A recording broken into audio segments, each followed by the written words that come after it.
Hello and welcome to HardAssetsInvestor.com. I'm Mike Norman, your host. Today my guest is Juan Carlos Artigas. He's the head of investment research at the World Gold Council. Juan Carlos, thank you very much for coming on the show. Thank you so much for inviting me. So let's talk a little bit about the work you do at the World Gold Council, head of investment research, obviously disseminating information about gold as an asset class, its performance, its use in a portfolio. Why don't you talk about that a little bit?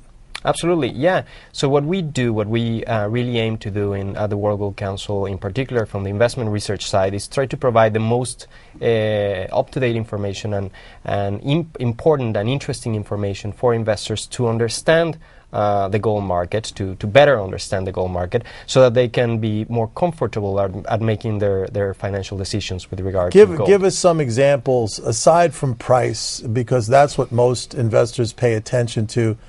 Give us some of the main bullet points, the things that investors should look at or consider when they're reading about gold or out there maybe on their own trying to dig up some information, research about gold. What are some of the main things they should focus on? Absolutely, and I'll separate, I'll give you basically two parts to it. The first part is about fundamental drivers of gold, and then gold's role in an investor's portfolio. Right. So in terms of the fundamental drivers, I think that one of the things that I consider and we consider most important is the global nature of gold. So there's a lot of conversations and a lot of perhaps documentation about golds from the perspective of a U.S. investor and how U.S. investors are using gold.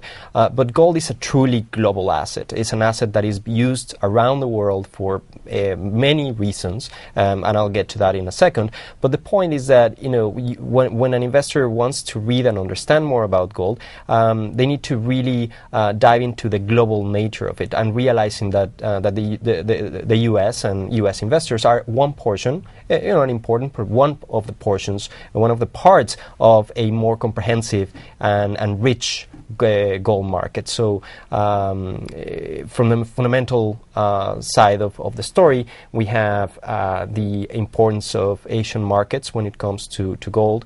Also the importance perhaps as well as central banks around the world using gold as part of their reserves, and as well as the particular uses on investment. So that's one. Now, has the role of gold changed in the sense that we're no longer on a gold standard? In prior years, historically, money has been backed by gold or maybe some other commodity, so there's been a role there in the monetary system. But we went off of that in 1971. So did that fundamentally change gold's role? Should you look at it in a different way now? It's not really a currency in that it doesn't back the currency. Is it really just an insurance policy against instability or turmoil? Well, inflation. Right. No, we do think that gold is an integral part of the monetary system for various reasons. Not necessarily only linked, or you cannot only link gold to the gold standard and assume that that's the only real role for gold in a monetary system. Actually, gold in many ways acts as another currency, as another type of currency, a de facto currency. But it's not used as any medium of exchange, though. Well, it is in many parts of the world. It is actually, that's one of the reasons why, from the central bank's perspective, most central banks in their foreign reserves would have bonds from sovereign bonds from different nations and gold. Right? And that's just an indication on how important that market is, and that in some sense gold is this currency that is not directly influenced by monetary and fiscal policies of a particular currency. So it does provide diversification to their own foreign reserves. In the same way that, for example, we all know that the euro is a currency that is been in circulation, and it's being used for exchange and whatnot. And the euro is not backed by dollars, but that doesn't make it less important, right? It's another currency. So in that sense, gold is also an integral part of the monetary system, and is one of the currencies around there. Not perhaps an official currency, but in many ways is a unit of exchange around the world. Now, you talk about central banks, but they've had kind of a spotty record in terms of their view of the market. In the 90s, when gold was $260 an ounce, the central banks were mostly sellers of gold, and now we've seen recently central banks to be buyers of gold. Are they sort of a good contrary indicator, or you wouldn't look at it like that? No, the interesting story there, and I think there is a very interesting story there. It's not, really the, central banks as a whole would be, let's call them bipolar, that suddenly they were selling and now they're buying or something like that. Actually, the story behind the selling and the buying is the same, and it's diversification. The only thing is that the players playing, are different, and that's what changes the story. So in previous decades and in the past, after we went off the gold standard, many central banks, European central banks, have most of their reserves in gold, and they need to diversify some of those reserves. So they were diversifying out of gold by selling gold and adding some other securities and bonds in particular and treasuries from other nations into their foreign currencies.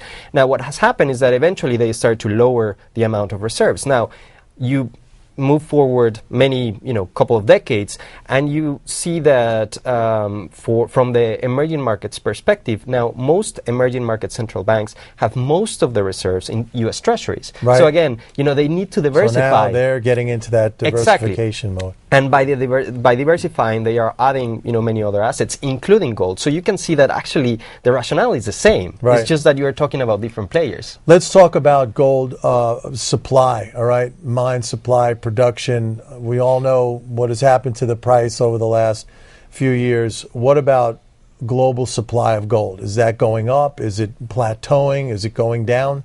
Right. Well, most of our research really concentrates on the demand side of the story, right? Okay. So, I would not be able to dive deep into the details of some of the supply stories, but what I can tell you in general is that when you look at mine production overall over the past 10 years, it has been fairly stable. So it started to come down a bit at the beginning of the decade, and now it has to rise up again.